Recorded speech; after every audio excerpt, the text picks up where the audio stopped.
Alingugngog sa dalunggan og disturbo sa pagkatulog. Pipila lang kini sa mga mulo sa mga residente sa Purok at Charon, Barangay Labangal, Jansan, kalabot sa mga motorsiklo nga adunay mga saba nga tambutso. Silang Racel og Roy naglaom nga dili mo undang ang kapulisan sa pagpanakop sa mga saba nga motorsiklo sa Jansan tungod nagahatag matud pa kini og problema sa mga residente.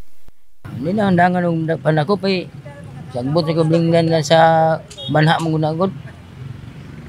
Banahipuso ng buwan, barabura, bana kayo.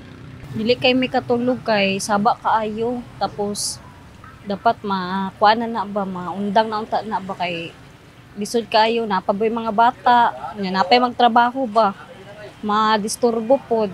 Wala naman kaayo. Kay kuan, nahadlok siguro pod sila.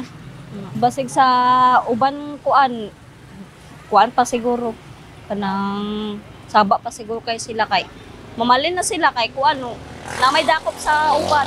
Sa ulahing datos sa Traffic Enforcement Unit kon TEU Jansan, mokabat na sa sobra 50 ka motorsiklo ang nasikop sa kapulisan tungod sa paggamit og modified muffler o gitawag nga burak. Sigon sa labaw sa nahisgutang buhatan, bisan kinsa nga nagagamit niini walay lusot sa otoridad tungod tumong sa kapulisan nga makunhuran og maundang na ang mga badlongong driver. Wala na. Pura-pura. Pura-pura yun. Karira niyo, wala pa dyan kay San Miro. Ito na akong lagyan ni sir. Ha? Lagyan ni Kung army. Sige, patawag lang dito. Ipatubang lang kay sir. Pakakuha na dito kay dili.